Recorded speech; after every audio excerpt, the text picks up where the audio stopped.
오늘 이 시간에는 아브라함의 믿음을 가진 사람이라는 제목으로 하나님 말씀 증거하겠습니다. 시편 145편 18절을 우리 화면 보시면서 함께 읽겠습니다. 시편 145편 18절 시작. 여호와께서는 자기에게 간구하는 모든 자 곧 진실하게 간구하는 모든 자에게 가까이 하시는도다. 아멘. 하나님은 오늘날에도 참신앙, 즉 창조주 하나님을 예배하고 율법을 보존하는 참신앙을 위하여 아브라함과 같은 믿음 가진 사람들을 부르십니다.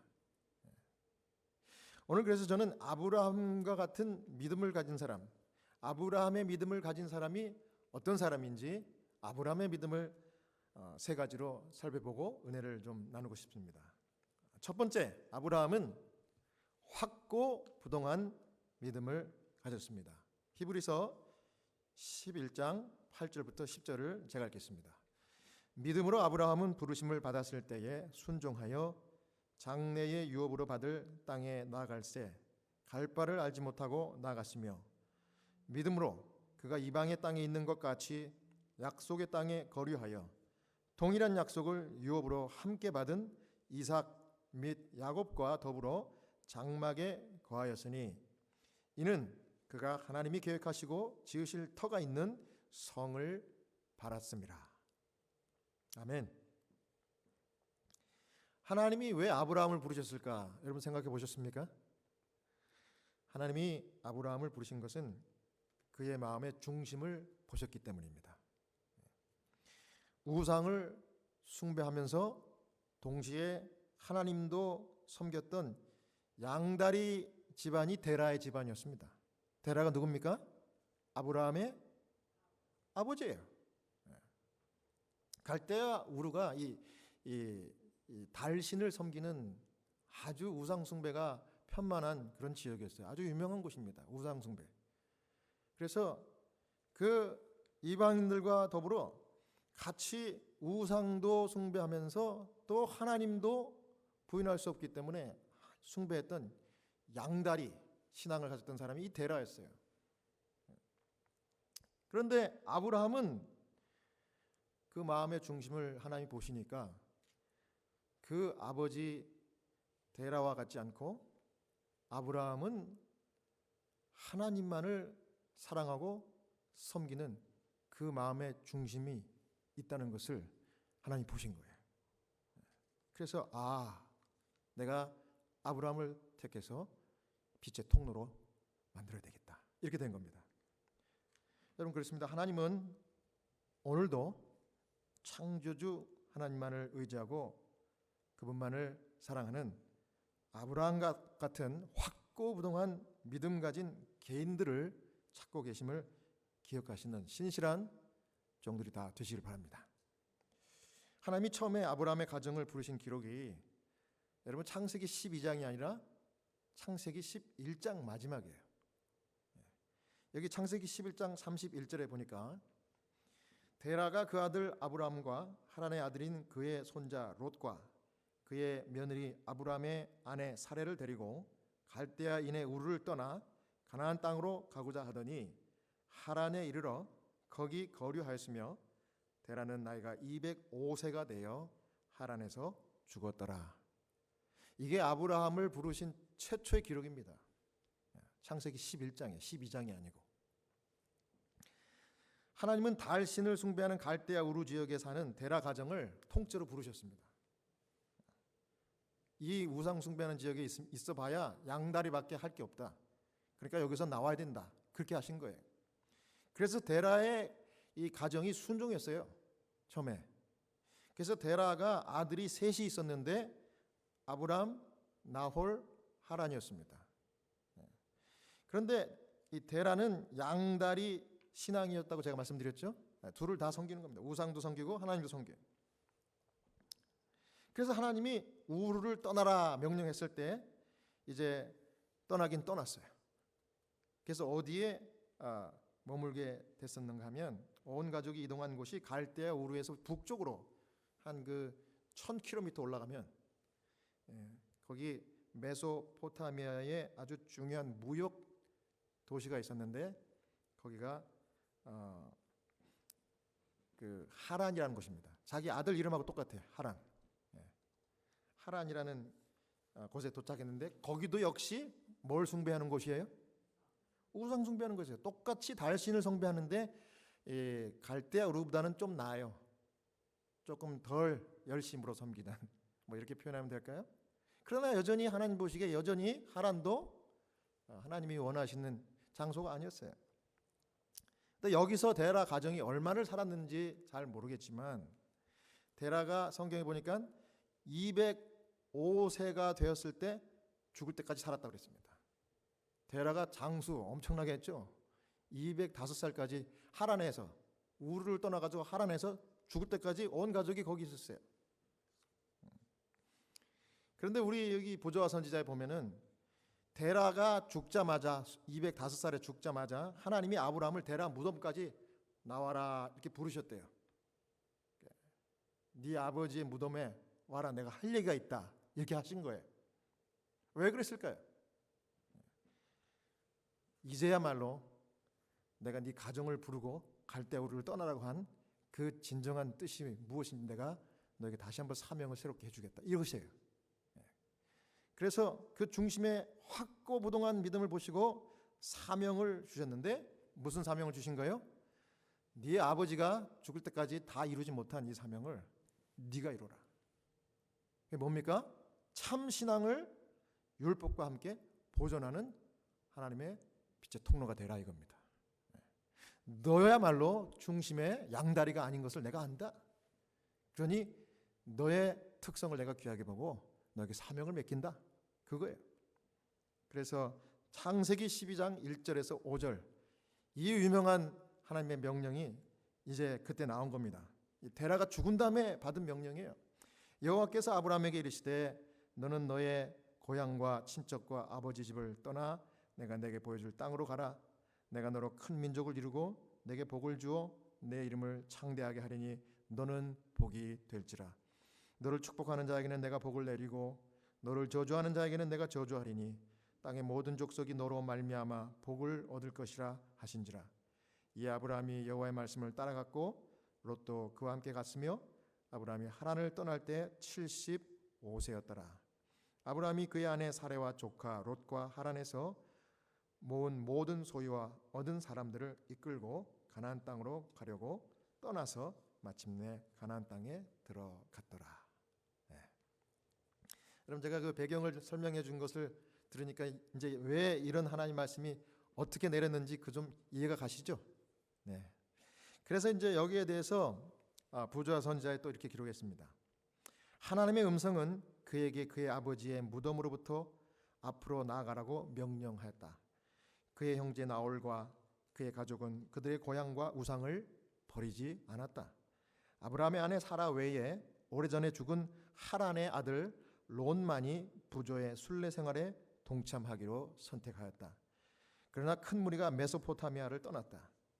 아브라함은 이미 동방에서는 부로 간주되는 허다한 양떼와 가축떼를 소유하고 있었으며 그의 주위에는 수많은 종들과 가신들이 있었다. 그는 다시는 돌아오지 않으려고 조상들의 땅을 떠나고 있었으니 하란에서 모은 모든 소유와 얻은 사람들을 함께 이끌고 갔다. 이들 가운데 많은 사람들은 사사로운 이익이나 봉사에 대한 보수보다도 더 높은 보수로 말미암아 이끌림을 받았다. 하란에 머무르는 동안 아브라함과 사라는 둘 다 다른 사람들로 참 하나님을 예배하고 봉사하도록 인도하였다. 그들은 부조의 권속의 일원이 되어 약속의 땅으로 그와 같이 갔다. 그들은 가나안 땅으로 가려고 떠나서 마침내 가나안 땅으로 들어갔다. 이걸 제가 정리를 좀 해봤습니다. 4가지로 정리했는데요. 첫 번째는 아브라함이 어떻게 했습니까? 여기 그 가족이 형제, 그의 그 형이에요. 형, 이 나홀이 나중에 이 순간에 어떤 결정을 내렸는가 하면 형제 나홀과 그의 가족은 고향과 우상을 떠나지도 버리지도 않았어요. 그다음 두 번째는 아브라함과 그의 아내 사라, 조카 롯만이 순례길에 동참했습니다. 롯은 죽은 다른 형제 하란의 아들이었습니다. 그다음 세 번째, 수많은 신실한 아브라함의 종들과 가신들이 동참했다. 가나안 땅으로 가는 순례길에 동참했다는 거예요. 그다음 마지막으로 아브라함은 가나안으로 가려고 출발할 때 그 마음 가운데 무슨 결심한 거예요? 다시는 고향이나 우상 숭배로 돌아오지 않으려고 조상들의 땅을 떠난 것입니다. 정리가 됩니까? 예. 저는 이 부조와 선지자 기록한 이 마지막 부분, 그는 다시는 돌아오지 않으려고 조상들의 땅을 떠나고 있었으니, 이 부분에 참 감동이 오더라고요. 양다리 부모 밑에서 자란 아들 아브라함이 어떻게 이렇게 확고부동한 하나님만을 붙드는 믿음을 가질 수 있었을까요? 참 훌륭하고 너무나 대단한 것 같아요. 우상 숭배 않고 여호와 하나님만 경배하겠다는 그 믿음, 그것을 하나님께서 정말 값지게 귀하게 보신 거예요. 여러분, 이것은 무슨 교훈을 우리에게 주는가 하면, 신앙은 철저히 하나님과 나와의 개인적인 관계인 것입니다. 집안 환경이 아무리 신앙과 거리가 먼다 할지라도, 또 아무리 그 집안 환경이 정말 신앙이 돈독한 3대, 4대 신앙의 절실한 모태 교인이라 할지라도, 이런 것과는, 개인의 신앙과는 어떤 면에서 이 결단의 문제 앞에서는 좀 차이가 있는 것 같아요. 이건 철저하게 개인의 결심에 근거하는 거지, 환경과 신앙은 물론 영향은 주고받겠지만 내 자신의 결단만큼 큰 영향이 없다는 거예요. 여러분, 그래서 부모가 신실하면 자녀도 당연히 신실하겠지. 여러분, 그럴까요? 그렇지 않습니다. 그럼 그렇게 순수하고 신실했던 인류 최초의 그 부부 누굽니까? 아담과 하와. 여러분, 아담과 하와가 믿음 있는 부부일까요, 아닐까요? 타락하고 죄를 졌지만 그 순간만큼은, 그 순간 아니라 평생 정말 아담과 하와만큼 믿음 있는 사람은 없었을 거예요. 그런데 그 믿음 있는 부모 밑에서의 두 자녀가 완전히 극과 극을 달리지 않았습니까? 한 사람은 하나님의 구원의 자녀가 되었고, 같은 배에서 나온 다른 형제는 살인마가 됐어요. 살인마. 하나님을 버리고요. 이거 누구 잘못입니까? 부모 잘못이에요? 철저하게 개인의 선택이에요. 철저하게 개인의 선택. 그런데 그 신앙은 철저하게 내 결단이고 내 몫입니다. 그걸 아셔야 돼요. 여기 아브라함은 그 우상 숭배하는 집에서, 말이 양다리 좋게 포장해서 양다리인지 사실 우상 숭배의 이 부모 밑에서 자란 거예요. 그런데 우상을 선택하지 않았어요. 하나님이 너무 그것을 값지게 보신 겁니다. 여러분, 이삭의 아들 야곱과 에서가 있잖아요. 근데 그 야곱의 12아들, 이 모든 아들들이 다 신실한 주님의 종들이 됐나요? 그 중에는 살인자도 있고 정말 복잡합니다. 복잡해. 신앙의 결단인 거예요. 사랑하는 여러분, 아브라함처럼 환경과 형편이 어떠하든지 간에 오늘 창조주 하나님만을 붙들고 확고부동한 믿음을 가지시는 신실한 종들이 다 되시기를 간절히 바랍니다. 그 다음 두 번째는, 아브라함의 믿음은 자원하여 하나님의 일을 하는 믿음입니다. 자, 뭐 해서 하나님의 일을 했다고요? 누가 시켜서? 마지못해서?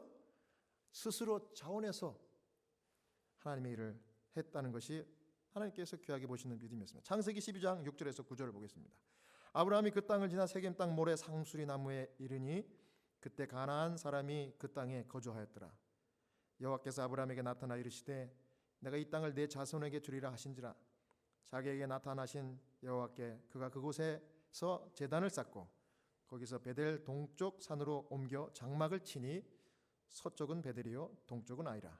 그가 그곳에서 여호와께 제단을 쌓고 여호와 이름을 부르더니 점점 남방으로 옮겨갔더라. 자, 여기 보니까 아브라함이 이제 하나님 부름 받아가지고 이제 가나안 땅에 갔어요. 들어갔습니다.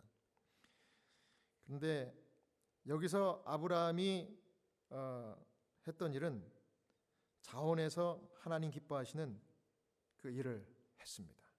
하나님 제일 기뻐하시는 일은 당연히 뭐겠습니까? 하나님께 예배드리는 거예요. 그 다음에 하나님이 원하시는 선한 뜻을 받드는 봉사하는 거예요. 봉사는 다른 사람들을 사랑하고 그 사람들에게 하나님의 사랑의 정신, 희생의 정신을 나타내 주는 거예요. 그래서 예배와 희생, 이거를 아브라함이 정말 마음에서 진심으로 했어요. 그 낯선 가나안 땅에 들어가가지고. 자, 아브라함이 하란을 떠나가지고 최초로 머문 곳이 어딘가 하면 세겜이었습니다. 세겜. 근데 세겜은 신명기 8장에서 보면 7절과 8절에 보면 이렇게 얘기했습니다. 골짜기에든지 산지에든지 시내와 분천과 샘이 흐르고 밀과 보리의 소산지요 포도와 무화과와 석류와 감람들의 나무와 꿀의 소산지였다. 성경에 그렇게 기록할 정도로 이 세겜은 정말 아름다운 젖과 꿀이 흐르는 가나안 땅이었어요. 들어가 보니까 너무 풍족한 거예요. 아브라함이 보니까 정말 정말 꿀이 뚝뚝 떨어지는 그런 아름다운 정말 하나님의 약속의 땅이 분명해요. 그런데 그것도 도착한 잠시뿐이었지 가만히 살펴보니까 숲속에 뭐가 있는 걸 봤어요? 아브라함이? 숲속에 이미 가나안 이방 족속들 우상 숭배 족속들이 거기다 쌓아놓은 우상 제단이 곳곳에 있는 걸 봤어요. 아무리 주변 환경이 아름답고 자연이 경관이 좋아도 거기에 그 우상을 숭배하던 그 제단들이 곳곳에 있는 걸 보고 그 아브라함의 마음 가운데 정말 암울한 생각이 들었어요. 야, 여기가 정말 물질적으로는 젖과 꿀이 흐르는 땅이지만 정신적으로는 무슨 땅이에요? 깜깜한 우상 숭배의 땅이구나. 그래서 아브라함이 들어가자마자 나라도 내 가족이라도 뭘 해야 되겠다? 이 우상을 숭배하지 말고 하나님의 제단을 쌓자. 그래가지고 거기서 처음으로 한 것이 하나님께 제단을 쌓고 하나님께 예배를 드렸어요. 그 다음에 이 숲속에는 우상 제단이 세워졌고 왜 숲속에 우상 제단이 세워졌을까요? 우상을 숭배하는 그 태양신이나 달신의 그 숭배 방법은요 음란합니다. 그래가지고 창기들이 그 제사를 지내는 그 제사장이에요. 그래갖고 창기들이 쫙 여러분 그 아폴로 신전들 거기 보면은 터키에 그 보면은 그 신전 기둥만 남았잖아요. 그 기둥들이 거대하고 근사하게 기둥이 남았는데 그걸 보면 사실은 복원을 해서 보면은 그게 셀입니다. 셀이 뭐예요? 방들이 이렇게 있는 거예요. 이렇게 방들. 그래서 양쪽으로 방들이 있고 제단이 앞에 있고 그 방들이 뭔가 하면 우상을 막 찬양하고 이렇게 하다가 예배드리러 나온 남자들과 사제들이 커플이 돼가지고 그 방으로 다 들어가는 거예요. 근데 그 일을 정말 편안하고 안전하게 하기 위해서는 숲이 제격이라고 숲이. 숲 속에 그런 것들이 다 돼 있는 거예요. 그 다음에 이제 언덕에는 사람들이 다 볼 수 있는 언덕에는 이제 불을 펴놓고 인간을 그 불태워 가지고 신에게 제물을 드리는 그런 그 아주 화형 제단들이 다 있는 걸 아브라함이 본 거예요. 그래서 아브라함은 거기다가 하나님 제단을 쌓고 하나님을 경배하는 일을 했다는 것입니다. 그래서 마음 가운데 하나님을 진심으로 섬기고 주님이 기뻐하시는 일을 하기로 했다. 그렇게 했습니다. 창세기 12장 7절에 여기 보니까 뭐라 그래요? 여호와께서 아브라함에게 나타나 이르시되 내가 이 땅을 내 자손에게 주리라 하신지라. 자기에게 나타나신 여호와께 그가 그곳에서 제단을 쌓고. 아브라함이 그런 심정으로 보니까 하나님이 그 마음을 읽으시고 나타나셔가지고 이 땅을 주겠다. 뭐 하라는 얘기입니까? 너는 예배를 잘 드려라. 그리고 희생 정신을 계속해서 유지하고 내 뜻을 받들어 사람들에게 사랑과 희생을 나타내 보여라. 그렇게 한 겁니다. 불안했지만 이사 들어가자마자 하나님의 임재를 경험했고 그곳에서 예배드리는 일을 했습니다. 예배드리는 일을 먼저 시작했어요. 할렐루야. 아브라함은 그래서 어느 곳을 가든지 여호와 하나님께 제단 쌓고 예배를 드렸던 확고부동한 믿음, 또 그 일을 기쁨으로 자원해서 마음에서 우러나서 그렇게 했습니다. 그래서 아무리 불안하고 낯선 곳이라 할지라도 하나님께 제단 쌓고 예배드리면 그곳이 아브라함의 느낌에는 지상에서 가장 행복한 장소로 변화하는 것을 아브라함이 체험한 것입니다. 우리가 하나님께 예배하면 그곳이 천국이에요. 그래서 두세 사람이 내 이름으로 모인 곳에 누가 함께 한다고 그랬어요? 나도 그들과 함께 한다는 예수님의 그 약속의 말씀처럼 아브라함은 예배를 통해서 그 낯선 우상 숭배의 이 지역들을 가는 곳마다 하나님의 천국으로 바꿨어요. 그런데 여러분, 자원해서 하는 믿음을 가졌다고 그랬죠? 여러분, 자원해서 하는 일과 의무적으로 하는 일의 차이가 있습니다. 왜냐하면 자원해서 일을 하면은요, 뭐가 자꾸 생겨요? 기쁨도 생기고 아이디어가 자꾸 떠올라요. 그래서 이 일을 좀 더 잘할 수 있는 그런 생각을 하게 됩니다. 그리고 정성이 들어가고 사랑이 그 안에 들어갑니다. 그 정성과 사랑이 들어가면 그것이 좋은 에너지가 돼서 사람들에게 감동을 주는 것입니다. 당연히 그 결과도 천지차이입니다. 마지못해 하는 것과 의무적으로 하는 것, 그것과 자원해서 내가 좋아서 하는 것과는 그렇게 차이가 있는 거예요.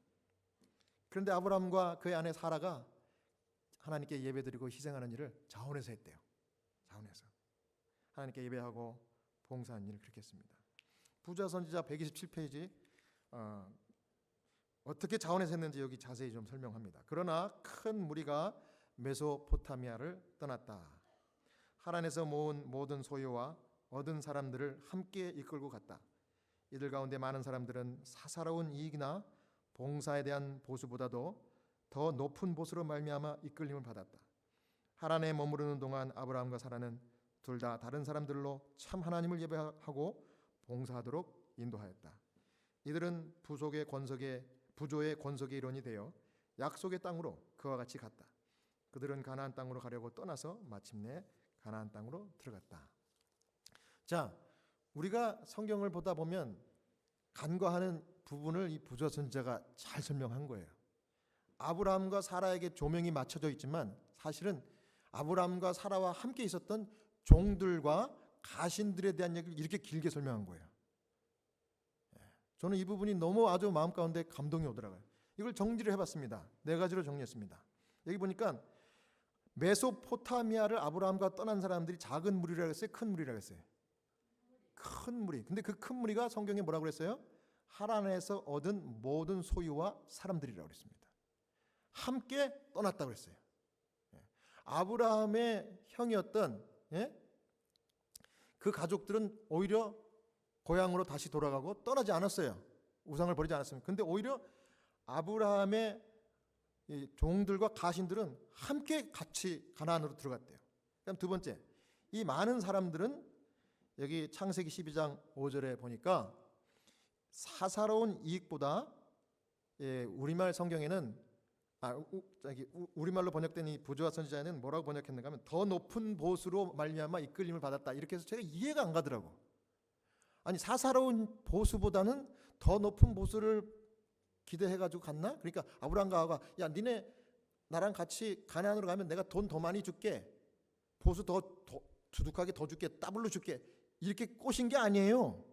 그래서 제가 너무 이상해가지고 그 원어 이 성경도 보고 부조와 선지자 원문을 봤어요, 영어.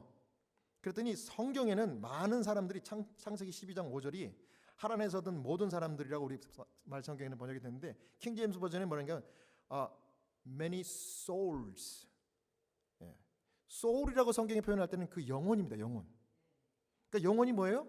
아브라함이 정성과 사랑으로 자원해서 같이 예배드리고 그 사상을 주입시켰던 귀중한 영혼들입니다. 아브라함은 그 사람들을 자기 하찮은 종과 가신으로 생각한 것이 아니에요. 그들을 자기와 똑같은 영혼으로 리스펙트한 거예요. 그래서 이 부조한 선지자를 보니까 뭐라 그랬는가 하면 이 higher, 더 나은 보수, 이게 뭐냐면 higher consideration, 고상한 사상, 깊이 생각하는 숙고, 이게 consideration 아닙니까? 그래서 이 사람들이 자기들의 퍼스널 베너핏이나 이익 때문에 아브라함을 쫓아가서 같이 간 것이 아니라 아브라함의 그동안 영향을 받았던 고상한 그 신앙의 이 사상에 매료가 돼가지고 그들도 자원해서 같이 간 거예요. 할렐루야. 야, 저는 그래서 왜 아브라함이 하나님의 마음에 쏙 든 믿음의 조상으로 만들어 주셨는지 그 이유를 알겠더라고요. 사라도 어떻게 했는지 아세요? 사라도 보십시오. 제가 방금 읽었잖아요. 예? 아브라함과 사라는 둘 다 다른 사람들, 이 다른 사람들이 누굽니까? 종들과 가신들이에요. 그 종들과 가신들로 하여금 참 하나님을 예배하도록 또 봉사하도록 인도했대요. 때 당시에는 유목민이기 때문에 뭐 밥을 하면 다 같이 먹는 거 아니에요. 예? 예배를 드려도 다 같이 드리지 않겠습니까? 그런데 이 정작 자기 가족들과 형제들은 우상 숭배하면서 뒷짐지고 있을 때 아브라함과 사라는 정말 두 부부가 합심해가지고 종들을 막 먹이면서 말이죠. 하나님께 예배드리자. 오늘 안식일이다. 창조주 하나님께 예배드리자. 먹고 즐기자. 감사드리자. 이날. 그 고상한 그 창조주 하나님의 사상을 거기 이제 삶으로 보여준 거예요. 그래서 이 사람들이 맨 마지막에 뭐라 그래요? 부조의 권석이 되어. 예? 이 많은 사람들이 부조의 권석이 되어 약속의 땅으로 같이 들어갔다. 선택한 겁니다. 자기들이 하나님의 백성이 되어서 약속의 땅 가나안으로 같이 들어갔다. 아멘. 이야, 이런 겁니다. 여러분, 아브라함의 자원하는 믿음의 결과를 보신 겁니다. 우리가 자원해서 하나님을 섬기고 또 희생하면요, 하나님이 아브라함처럼 우리를 사용하셔요. 그리고 우리가 아무리 현란하게 말하지 않고 아무리 설득하려고 애를 쓰지 않아도 우리의 삶을 보고 아브라함처럼 그 권속이 돼가지고 하나님의 백성 되는 것입니다. 저는 그래서 오늘 아침에도 여러분들 한 분 한 분의 이름을 부르면서 이분들이 정말 하나님 기뻐 사용하시는 아브라함과 같은 자원하는 믿음의 성도가 되도록 인도하여 주시옵소서. 이렇게 기도했어요. 여러분들이 이제 앞으로 그렇게 될 거예요. 저는 그런 걸 생각하니까 기도하다가 아주 마음이 너무 기쁘고 즐겁더라고요.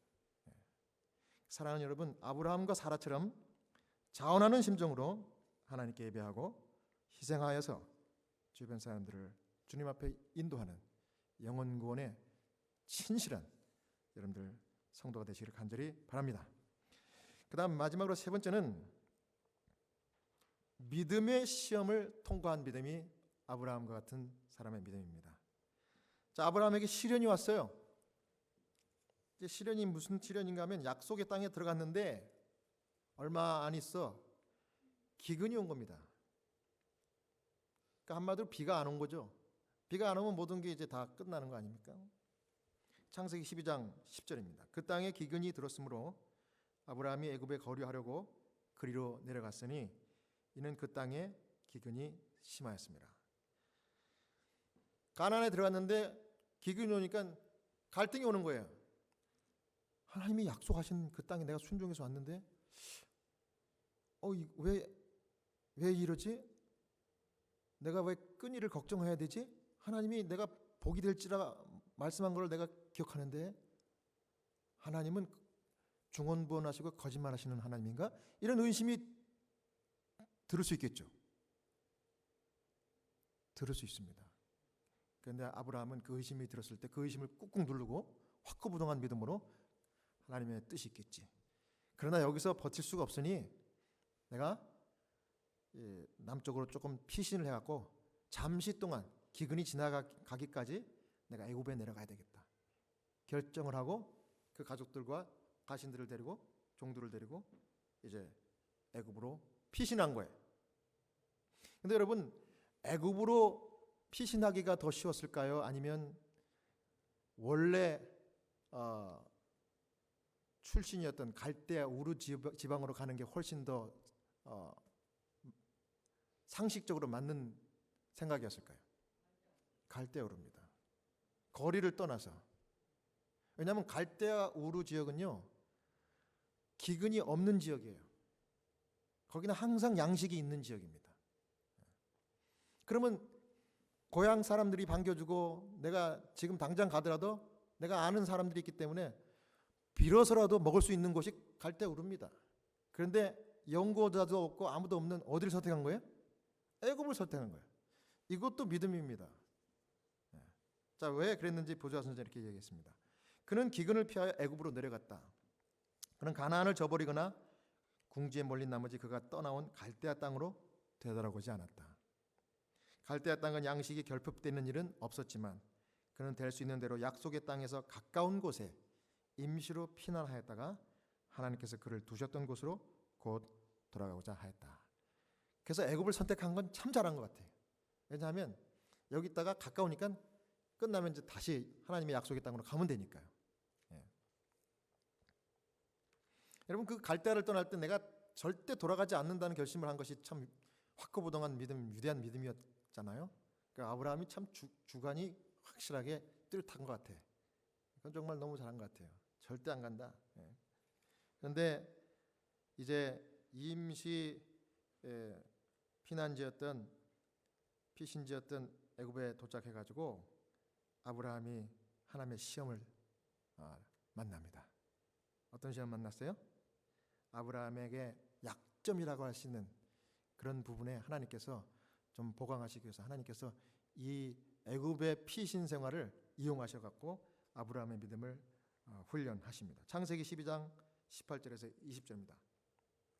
바로가 아브라함을 불러서 이르되 네가 어찌하여 나에게 이렇게 행하였느냐? 네가 어찌하여 그를 내 아내라고 내게 말하지 아니하였느냐? 네가 어찌 그를 누이라 하여 내가 그를 데려다가 아내를 삼게 하였느냐? 네 아내가 여기 있으니 이제 데려가라 하고 바로가 사람들에게 그의 일을 명하매 그들이 그와 함께 그의 아내와 그의 모든 소유를 보내었더라. 어떤 시험을 만났어요? 아시는 대로 아브라함은 애굽에 내려가서 그 낯선 지역에서 신변의 위협을 느꼈어요. 저는 그때 당시에는 낯선 사람들이 이제 오면은 거기에 있는 원주민들이 이렇게 보고 있다가 그 사람들에게 필요한 것을 다 뺏어도 뭐 저촉이 되지 않고 법에 그랬던 시절이에요. 특히 왕이 그런 일을 잘했습니다. 애굽의 왕 바로가 보니까 이 피신을 온 아브라함의 아내 사라가 성경에도 아름다웠더라 이렇게 기록합니다. 이뻤대요. 그래서 아브라함이 그렇게 될 줄을 알고 미리 자기의 아내 사라를 소개하기를 나의 아내가 아니라 누구라고? 아내라고 하면 자기를 죽이고 아내를 뺏어갈 수 있었거든요. 근데 누이라고 하면 그냥 데려가서 그냥 자기 부인 삼으면 되는 거예요. 그러니까 자기 아내를 그냥 버리고 희생하는 희생양으로 삼은 거예요. 아브라함에게도 그런 약점이 있었어요. 자기의 생명을 보존하기 위해서. 근데 거짓말했는데 이 거짓말이 아주 진짜 새까만 거짓말이었어요? 아니면 조금 사실이 근거가 있는 거짓말이었어요? 근거가 있는 거짓말이었어요. 그래서 이걸 하얀 거짓말이라고 그래. 하얀 거짓말했어요. 아내지만 누이도 맞습니다. 왜냐하면 아브라함 당시에 이 결혼이요 자기 가족 중에서 결혼을 했어요. 하나님의 자녀들은 하나님의 자녀 안에서 가족을 했는데 어떤 식으로 근친 결혼을 했는가 하면은 아브라함의 아버지 데라 있잖아요. 데라가 첫째 부인에게서 저거 한 게 아니고 데라가 둘째 부인을 얻었어요. 그러니까 첩이라고 그러죠. 그 첩의 딸이 사라였어요. 뭐 오늘날은 그렇게 결혼하는 법은 없어요. 그런데 그때 당시에는 그게 보편화됐어요. 그래서 그 아브라함의 아버지의 둘째 부인의 딸이니까 관계는 아브라함과 사라는 뭐예요? 부이면서 동시에 뭐예요? 이복 동생이에요. 엄마가 다른 그 씨는 같지만 엄마가 다른 이복 동생입니다. 오늘날 그렇게 결혼하는 법은 없어요. 근데 그때 당시에는 그렇게 결혼해도 그게 용납이 됐어요. 근데 대신 모계에서는 결혼을 해도 부계에서는 씨가 같은 저기에서는 부계에서는 난 자녀들과는 결혼이 안 돼요. 그래서 모계이기 때문에 사례를 자기 아내로 삼은 거예요. 그래서 아내지만 자기의 누이기도 한 거예요. 그래서 그러니까 하얀 거짓말 한 거예요. 그런데 바로가 느끼기에는 진짜 자기의 누이란 거, 아내라는 거 모르고, 그때 하나님께서 이 일이 있고 난 다음에 어떻게 했습니까? 천벌을 누구에게 내렸다고 했어요? 바로의 가정에 천벌을 내렸대요. 깜짝 놀란 겁니다. 네가 감히 내 종의 와이프를 건드려? 너 모든 니네들 가족들과 시족들이 다 멸망할 줄 알아라. 당장에 이 사람을 돌려보내라. 이 사람은 그 아브라함의 누이가 아니라 와이프다. 겁이 난 겁니다. 그래서 제가 방금 전에 읽었던 그 말씀이 된 겁니다. 네가 왜 나를 속였냐? 당장 떠나거라. 너가 여기 있으면 우리가 다 죽게 생겼다. 그래서 소유를 다 주고서 얼른 이곳을 가라. 그렇게 된 거예요. 자, 아브라함이 이 일을 겪고 나서 하나님 앞에 어떤 마음이 들었을까요? 고개를 못 들었겠죠. 야, 지금까지는 확고부동한 믿음, 정말 자원하는 믿음, 정말 칭찬 일색의 그 믿음 생활을 해왔는데 한순간에 어떻게 한 거예요? 자기 생명 보존하겠다고 거짓말. 근데 저는 너무 감사한 게 하나님이 그러면 이 거짓말하고 정말 미국에 오니까 젊은 사람들이 하는 얘기가 있더라고요. 히포크레이트. 뭐예요? 이 위선자. 말과 행동이 다른 사람. 아주 싫어해요.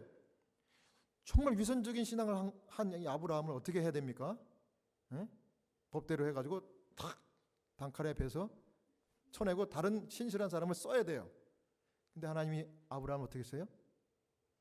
그 연약한 믿음을 이 시련의 과정을 통과하게 해가지고 어떻게 했습니까?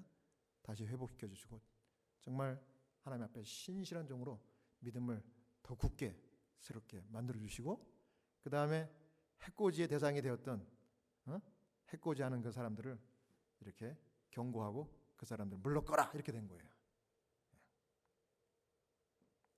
부자선지자에 이렇게 설명합니다. 아브라함의 믿음의 부족 때문에 사라는 큰 위험에 처했다. 사라가 아름답다는 말을 듣고 애굽 왕은 그를 자신의 아내로 삼으려고 궁궐로 데려오게 하였다. 그러나 주께서 왕가에 천벌을 내리심으로 당신의 크신 자비로 사라를 보호하셨다. 사라를 보호한 거예요. 정작 남편은 사라를 이용해갖고 자기 생명을 지키려고 했는데 그 사라를 누가 지켜줬어요? 하나님께 지켜줬어요. 여자들의 믿음이 더 순수하고 좋은 것 같아요. 하나님이 그거를 보시고 사라를 지켜주셨어요. 그 다음에 부조선지자 131페이지 바로에게 주어진 경고는 아브라함이 그 후 이방 백성들과 교제할 때 그에게 보호가 되었다는 것이 밝혀졌다. 그 사건은 비밀로 감춰져 있을 수는 없었고 아브라함이 섬기던 하나님은 당신의 종을 보호하시며 그에게 입힌 어떤 해라도 보복을 당한다는 사실이 알려졌기 때문이었다. 하늘의 왕의 자녀 가운데 한 사람에게라도 나쁜 짓을 하는 것은 위험한 일이다. 시편 기자는 선민에 대하여 하나님께서 그들의 연고로 열왕을 꾸짖어 이르시기를 나의 기름 부은 자를 만지지 말며 나의 선지자를 상하지 말라고 말함으로써 아브라함의 경험을 이 장에서 언급한다. 그렇습니다. 그러니까 하나님의 신실한 종들은 하나님께서 누구든지 아브라함과 사라처럼 실수한다 할지라도 하나님은 그것을 다 용서해 주시고 보호해 주셔요. 이 얼마나 감사한 일입니까? 그래서 여러분들은 정말 하나님의 특별 보호 장치를 지금 갖고 사시는 거예요. 여러분 감사합니까? 그래서 제가 아까 중보기도 시간에 감사기도 합시다 했을 때 여러분들이 이구동성하신 말씀이 참 제 마음에 감동을 줬는데 1년 동안 안전하게 건강하게 보호하신 하나님에 감사합니다. 진심이에요. 그래서 여러분 아브라함처럼 여러분 우리가 때로는 연약해서 넘어지는 그 믿음을 소유한다 할지라도 원칙만은 확고해서 창조를 하나님만을 섬기고 또 자원하는 마음으로 하나님께 예배드리고 또 사람들을 위하여 희생하고 봉사하는 신실한 삶을 사시게 되심으로 언제나 하나님의 보호의 장치가 또 축복의 은혜가 끊이지 않는 그런 축복된 신실한 종들이 다 되시기를 주님의 이름으로 축원하면서 오늘 말씀을 마치겠습니다.